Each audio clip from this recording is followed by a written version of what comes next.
नमस्कार, मी देवा चपटे. आपलं डिसिडेंट मराठी न्यूज मध्ये सर्वांचं स्वागत आहे. नगरपालिका निवडणुकीचा निकाल राष्ट्रवादीचा दणदणीत लागलाय आणि प्रभाग क्रमांक 14 मध्ये जे उमेदवार होते इम्रान अली, ते एकीकडे नगराध्यक्ष पदाच्या रेसमध्ये देखील होते. त्यांचा देखील प्रभाग क्रमांक 14 मधून दणदणीत विजय झालाय. आपल्यासोबत स्वतः उमेदवार आहेत. दणदणीत तुमचा विजय झालाय, समाजकार्यामध्ये अग्रेसर होतात. काय सांगसाल, विजयानंतर काय भावना आहेत तुमच्या? मी पहिले तर प्रभाग क्रमांक 14 चे सगळे नागरिकांना आभार व्यक्त करतो व सगळे माझे सिनियर्स जेवढ्या लोकांना माझ्यासाठी आपली उमेदवारी मागे घेतली आणि मला सहकार्य केलं त्याबद्दल त्यांचा मनपूर्वक मी आभार व्यक्त करतो की त्यांची विजय आहे. त्यांना माझ्यासाठी कष्ट केलं, त्यांना सगळ्यांना माझ्यासाठी घाम काढलं, त्या घामाचा आज मोबदला म्हणून मला विजयी भेटलेला आहे. बरं, एकंदरीत पाहायला गेलं तर तुम्ही नगराध्यक्ष पदाच्या इच्छुक उमेदवार म्हणून चर्चेत होतात. तुमची उभा टाकण्याची पण तयारी होती असं कळतंय. काय सांगसाल, आता तुमच्या प्रभागातून नगराध्यक्ष पदाच्या उमेदवाराला कितीची लीड?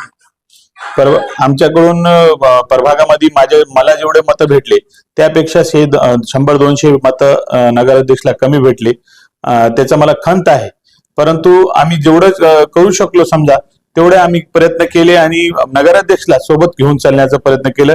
आणि सगळे तुमच्या चॅनलच्या माध्यमातून मी सांगतो की जे वसमतवासियांनी करून दाखवलं की जातीपातीचं पुढे जाऊन एक नवीन इतिहास घडवलं की एक नवीन चेहरा व राजूभाई नवघरे यांच्या नेतृत्वात एक नवीन चेहऱ्याला संधी दिली आणि त्याला निवडून आणलं.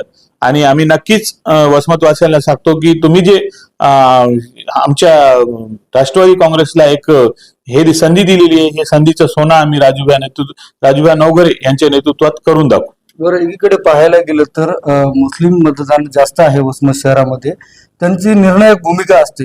यावेळेस कन्हैया बाहिती यांना कोल दिला वाटते का? मुस्लिम बांधव असताल, हिंदू बांधव असताल, दिला वाटते का? बिलकुल, अजिबात. त्यासाठी जेवढी लीड भेटली ना त्याला बिलकुल मुस्लिम समाज व इतर समाजी त्यांच्या पाठीमागे भक्कमपणे उभं टाकलं. फक्त राजूभाई नवघरे यांच्या नेतृत्वावर विश्वास ठेवून हे सगळे उमेदवारांना वसमतवासियांना संधी दिली, मला असं वाटते. बरं, एकीकडे तर आमदार राजू नवघरेनं काहीच केलं नाही म्हणत होते, मग एवढ्या सीटा कसं काय लागली? आता जे लोक काहीच करत नव्हते असं म्हणत होते, त्यांनी ज्या रोडवर चालून आपला स्वतःचा प्रचार केला, त्यांना थोडं आपले मनात हे आली पाहिजे की जे रोडवर मी चालतोय आज तेच रोड राजूभाई नवघरेंनीच बांधलेलं आहे. माझ्या प्रभागाचं तुम्ही जर हे काढली, विकासाचा मुद्दा काढला तर 74 करोड रुपये फक्त 14 नंबर मध्ये लावलेले भयाने. 74 करोड रुपयाचा निधी विकासासाठी इथं देण्यात आलेला आहे.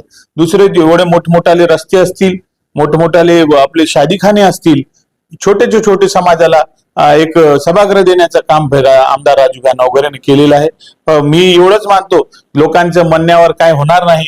लोकांना भैयाला संधी याच्यासाठीच दिली, फक्त विकासाला, त्यांचे विकास कामाला बघून हे संधी देण्यात आलेली आहे. बरं, भाजपच्या आणि काँग्रेसची 4 उमेदवार आले, तुतारी तर गायबच झाली. आणि तुतारीला तर सगळे वसमतवासियांनी तुतारे मुक्त आपला वसमत करून दाखवलेलं आहे. तर मला असं वाटत नाही त्यांच्याबद्दल फारशी बोलणार नाही. तेही सामान्य हे लोक आहे आमची सोबत चालणारे. मात्र वसमतवासियांना तुतारी मुक्त केलं वसमतला. बरं, कचरा साफ करण्यामध्ये आता तुम्ही कचरा साफ करत होता तेव्हा भाजपचे उमेदवार म्हणतात की आमदारांनी आचारसंहितेचा भंग केला, गुन्हा दाखल करणारे म्हणून धमकी दिली होती. गुन्हा तर दाखल नाही, कसं पाहता सगळं? गुन्हा दाखल करायचं आणि हे विषय सगळे काम करणाऱ्याच्या, मी काम केलं, राजूभाईने काम केलं, त्याच्यावर टीका होणार आहे ना का जे काम करत नाही. इनडायरेक्टली धमकी दिली होती ना, गुन्हा तर दाखल नाही झाला. धमक्या घाबरणारे आम्ही राजूभाईचे कार्यकर्ता आहे. अशी 100 धमक्याला आम्ही भीत नाही. अशी धमक्या होत राहतात. निवडणुकीचं काळात ते एक स्टंट असते, त्यानं स्टंट केलं होतं, पण लोकांना त्यांना जागा दाखवली. बरं, एकंदरीत पाहायला गेलं तर आता निवडून आलेले जे उमेदवार आहेत, राष्ट्रवादीचे असताल, काँग्रेसचे असताल किंवा बीजेपीचे असताल, नागरिक असं म्हणतात की ते सत्कारामध्ये मग्न आहेत, लोकांचे फोन सुद्धा उचलत नाहीत. मग आता तुम्ही 90 दिवसामध्ये काय काम करणार, पहिले कोणतं हाती काम घेणार आहेत, काय सांगतो? मी तुम्हाला एक गोष्ट सांगतो, आपली मोठेपणा येत नाही. मी पहिल्या दिवशी निवडून आलो 12:30 वाजता. मग तुम्ही प्रशासनाला विचारू शकता, मी 2 वाजता नगरपालिकेला कॉल केले. स्वच्छताबाबत आणि पाणी पुरवठाबाबत हे दोन्ही प्रश्न मी विचारलेले त्यांना. माझं एवढं भैयाने जसं सांगितलेलं आहे की आम्ही जेवढे माणसं निवडून देतील हे 24 तास काम करणारे लोक आहे. समाजाचं काहीतरी समाजाला काहीतरी देणं लागतो, त्या या आम्ही आमच्या भावनातून आम्ही काम करत आहोत. 100% नक्की आम्ही 90 दिवसात तुम्ही म्हणले तसं आम्ही 90 दिवसात पहिले पाणी पुरवठा आणि स्वच्छतेकडे लक्ष देणार आहे आणि ते आम्ही करून दाखवू. बरं. आता तुम्ही विजय झाल्याच्या नंतर नागरिक काय समस्या घेऊन येतात तुमच्याकडे? अगोदर ते घेऊन येत होते, आता म्हणतात की ही प्रश्न लवकरात लवकर सुटायला पाहिजे. असा कोणता प्रश्न आहे प्रभागातला? आमच्या प्रभागातला जवाहर कॉलनीचा पाणीचा प्रश्न हे फार गंभीर प्रश्न आहे. कारण आता 1 महिना जर गेला अजून तर मग सगळ्यांचे बोर आटतात.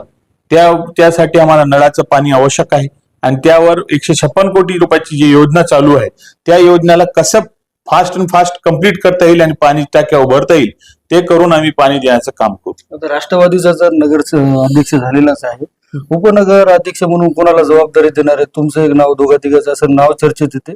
कोणाला जबाबदारी देताल तुम्हाला काय वाटते, किंवा तुम्हाला वाटते की यांना उमेदवारी देऊन त्या पदाला न्याय भेटेल? आता भैयानं ज्याला संधी दिली त्याला मी होच म्हणणार आहे. कारण तुम्ही बघितलं असेल आम्ही भैयाचा शब्द म्हणले तर त्याच्या पुढे कोणाचाच शब्द नाही. भैया म्हणले याला संधी द्यायची, भैयाच्या पुढे आम्ही हुंकार लावणार. बस. तुमच्या मनात कोणतं नाव असेल काय आहे का? माझंच नाव असेल नक्की जर बोलले तर विषय नाही. भैया ज्याला म्हणतील ते आम्ही त्यांच्या मागे, ते भैयाच्या पुढे कोणताही शब्द नाही. बरं. आता हे जे राष्ट्रीय मार्ग, जे महामार्ग आहे त्याच्यामुळे धुळीमुळे नागरिकांना मोठा त्रास व्हायला, सगळे नगरसेवक मिळून तुम्ही काही त्याच्यावर उपाययोजना करणार आहेत का? काही म्हणजे मार्ग काढणार आहेत का? नागरिकांना मोठा त्रास व्हायला, त्याचा आरोग्याचा प्रश्न देखील निर्माण होईल. हे मोठा प्रश्न विचारला तुम्ही. आणि या बाबतीत भैया आणि सगळे आमचे उमेदवार होते तेव्हा इलेक्शनच्या काळात आमची चर्चा झाली. धूळची जी सगळ्याकडे धूळ दिसत आहे त्या धूळसाठी मशीना उपलब्ध करून नगरपालिकेला आमदार राजूभाई नवघरे देणार आहे आणि त्या माध्यमातून आपलं सगळे हे धूळचे जे प्रश्न आहे ते मिटतील. नक्कीच. तर आपण पाहिलं असेल प्रभाग क्रमांक 14चे हे उमेदवार होते. एकंदरीत पाहायला गेलं तर नगराध्यक्ष पदाच्या नावामध्ये चर्चेत देखील होते आणि आता प्रभाग क्रमांक 14 मध्ये त्यांनी दणदणीत विजय मिळवलाय आणि नागरिकांच्या ज्या समस्या आहेत आम्ही सोडवण्याचा प्रयत्न आधी करत होतो, आता पण करणार, अशी प्रतिक्रिया दिलेली पाहायला मिळते. आता हे जे नगरसेवक आहेत ते काय काय नागरिकांचे प्रश्न सोडवताल हे देखील पाहणं तितकंच महत्वाचं आहे. देवा चपटे, DC9 मराठी न्यूज, वसमत, हिंगोली.